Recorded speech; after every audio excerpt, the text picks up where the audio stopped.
No dia 19 de julho, a igreja celebra São Serafim de Sarov, que entrou para a glória em 2 de janeiro de 1835. Prokhor Moshin nasceu em 1759, na cidade de Kurs, na Rússia, onde seus pais eram comerciantes. Aos 10 anos, ficou muito doente, mas Nossa Senhora apareceu-lhe em um sonho prometendo que ele seria curado por ela. De fato, alguns dias depois ele se recuperou, após tocar no quadro de Nossa Senhora durante uma procissão. Desde menino, Serafim gostava de ler o Evangelho, ir à igreja e isolar-se para rezar.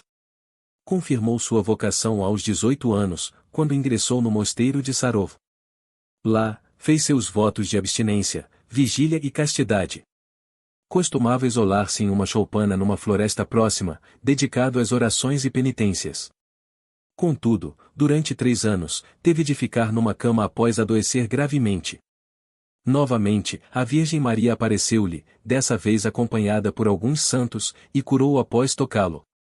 Aos 27 anos, ele recebeu o hábito de monge e tomou o nome de Serafim, que em hebraico significa o ardente. Tinha o dom de ver os anjos, santos, Nossa Senhora e Jesus Cristo. Em uma liturgia, viu o próprio Jesus entrando na igreja junto com os anjos e santos e abençoando o povo que estava na igreja. Serafim ficou tão atônito que por muito tempo perdeu a voz. 7 anos depois, ele se isolou no interior da floresta, onde alcançou uma grande perfeição espiritual. Mas foi atacado por ladrões e seriamente ferido. Mesmo tendo uma constituição física muito forte, e na mão um machado, ele não ofereceu nenhuma resistência.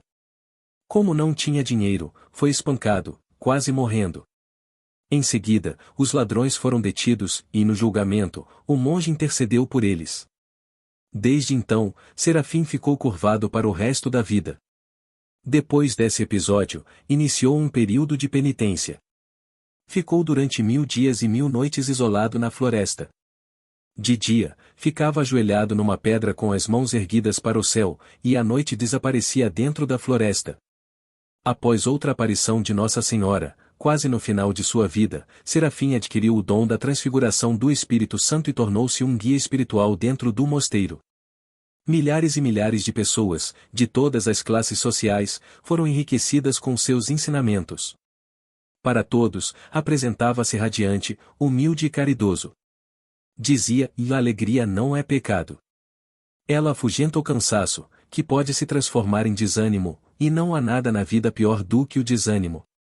Serafim morreu deixando claro o ensinamento que seguiu a vida toda: é preciso que o Espírito Santo entre no coração. Tudo aquilo que nós fazemos de bom por causa de Cristo dá-nos a presença do Espírito Santo, mas a oração, que está sempre ao nosso alcance, nolo dá muito mais. A igreja do mosteiro de Sarov, na cidade de Kurs, abriga seus restos mortais. São Serafim de Sarov, rogai por nós.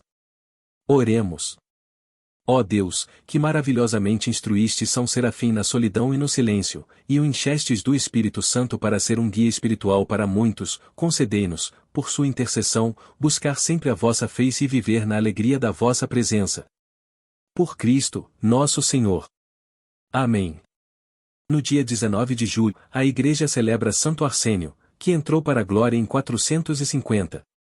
Arsênio nasceu no ano de 354, em Roma, pertencente a uma nobre e tradicional família de senadores. Ele foi ordenado sacerdote pessoalmente pelo Papa Dámaso. Em 383, o imperador Teodósio o convidou para cuidar da educação e formação de seus filhos, Arcádio e Honório, em Constantinopla. Arsênio permaneceu na corte por 11 anos, até 394, quando finalmente conseguiu a exoneração do cargo e retirou-se para o deserto no Egito. Naquela época, o mundo católico passava por muitas transformações. Nos séculos anteriores, o martírio, a morte pela fé na palavra de Cristo, era considerado o exemplo mais elevado para a salvação da alma. A partir do século IV, a morte em vida tornou-se o sacrifício mais perfeito para a purificação, com o surgimento dos eremitas no Oriente. Esses cristãos isolavam-se no deserto em oração e penitência, vivendo uma vida solitária e contemplativa como forma de servir a Deus. Inicialmente, esses eremitas viviam sozinhos, mas depois começaram a se organizar em pequenas comunidades. Havia apenas uma regra ascética, que estabelecia o período de jejum e oração, mantendo uma rígida separação, inclusive na convivência entre eles. Arsênio tornou-se um deles, e seu refúgio no deserto egípcio da Alexandria era um dos mais procurados pelos cristãos, que buscavam na sabedoria e santidade dos ermitões conselhos e paz para as aflições da alma, mesmo que tivessem de fazer longas e cansativas peregrinações. A antiga tradição diz que ele não gostava de interromper seu exílio voluntário para atender aqueles que o procuravam. Contudo, para não cair no egoísmo da solidão total, decidiu juntar-se aos eremitas de Sete, também no deserto da Alexandria, que já viviam parcialmente em comunidade para não se isolarem totalmente dos demais seres humanos. A paz e a tranquilidade desses religiosos foram interrompidas pela invasão de uma tribo das redondezas, e Arsênio abandonou o local. Entre 434 e 450, viveu isolado, aceitando a companhia de uns poucos discípulos apenas nos últimos anos. Ele acabou recebendo de Deus o dom das lágrimas. Em oração ou penitência, quando se emocionava com o Evangelho, caía em prantos. Morreu em Troca, perto de Mênfis, em 450. A importância de Santo Arsênio na história da Igreja está ligada à época em que viveu. Ele foi um dos mais conhecidos eremitas do Egito, sendo considerado um dos padres do deserto. Seu legado chegou até nós por meio de uma crônica biográfica e de suas sábias máximas, escritas por Daniel de Fara, um de seus discípulos. Além disso, Daniel fez um retrato que estampava sua bela figura de homem alto e astuto.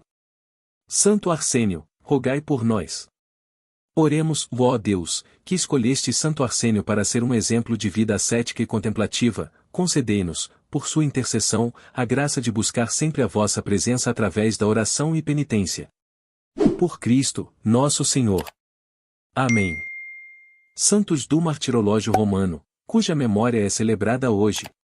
Em Colosses, na Frigia a morte de Santo Epáfras, companheiro de prisão de São Paulo.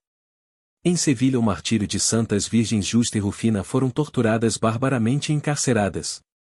Justa exalou sua alma na prisão. Rufina foi decapitada. Na Capadócia a memória de Santa Virgem Macrina irmã de São Basílio e Gregório de Nissa.